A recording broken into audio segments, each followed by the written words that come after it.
அரசியலில் நாளை என்ன நடக்கும் என்பதே யாருக்கும் தெரியாத நிலையில் 40-50 ஆண்டுகள் பாஜக ஆட்சியில் இருக்கும் என்று அமித்ஷா கூறி வருவதாகவும், ஓட்டு திருட்டு மூலமே அவர் அப்படி துணிச்சலாக கூறுவதாக ராகுல் காந்தி குற்றஞ்சாட்டியிருக்கிறார். பாஜக தேர்தல் ஆணையம் இணைந்து நடத்தியிருக்கும் வாக்கு திருட்டுக்கு எதிராக ராகுல் காந்தி பீகார் மாநிலம் முழுவதும் ஓட் சோரி பேரணியை மிக பிரம்மாண்டமாக நடத்தி வருகிறார். மாநில கட்சியான ராஷ்டிரிய ஜனதா தளம் கட்சியும் பேரணியில் இணைந்திருக்கிறது. ராகுல் காந்தியின் பேரணிக்கு ஆதரவு தெரிவித்த தமிழக முதலமைச்சர் மு.க.ஸ்டாலின் இன்று தர்பங்காவில் நடந்த ஓட் சோரி பேரணியில் தங்கை கனிமொழி எம்பியுடன் கலந்து கொண்டார். அப்போது நடந்த பிரம்மாண்ட கூட்டத்தில் பேசிய ராகுல் காந்தி 2014, 2019, 2024 என அனைத்து தேர்தல்களிலும் பாஜக வாக்கு திருட்டில் ஈடுபட்டிருப்பதாக சாடினார். आपने इस यात्रा में हमारी मदद की, अपनी शक्ति आपने यात्रा में डाली और यात्रा पूरे बिहार में यात्रा ने पूरे बिहार में लोगों के ज़बानों पर, बच्चों के ज़बानों पर एक नारा, वोट चोर, वोट चोर। अभी मैं आ रहा था, छोटे छोटे बच्चे थे, छोटा सा ग्रुप था, मैं वहां से निकला, मेरी ओर देखा और कहा नरेंद्र मोदी वोट चोर। छोटे बच्चे, 6-6 साल के बच्चे अब बात समझ गए हैं कि हिंदुस्तान में वोट चोरी की जा रही है। अब देखिए, कुछ समय पहले अमित शाह ने कहा कि बीजेपी 40-50 साल अब राज करेगी। याद है आपको?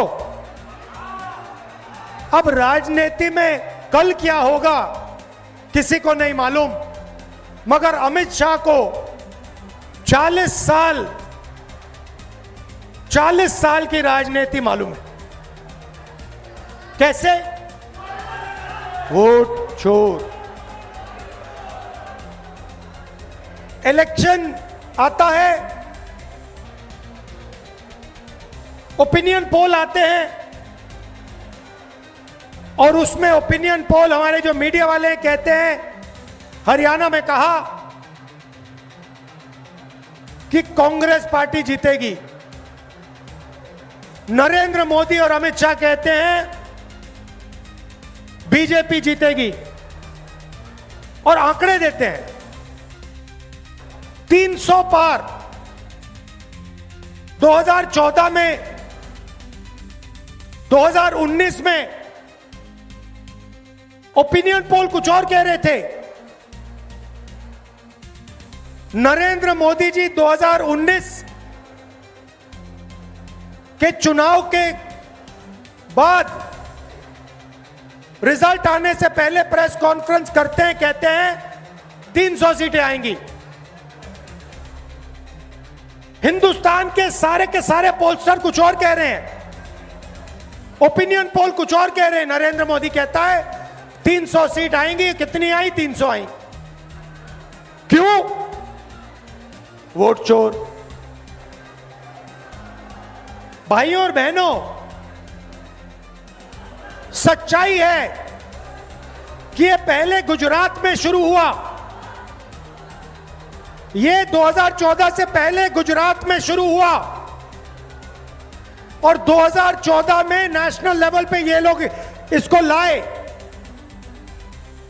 गुजरात मॉडल आर्थिक मॉडल नहीं है, गुजरात मॉडल वोट चोरी करने का मॉडल है।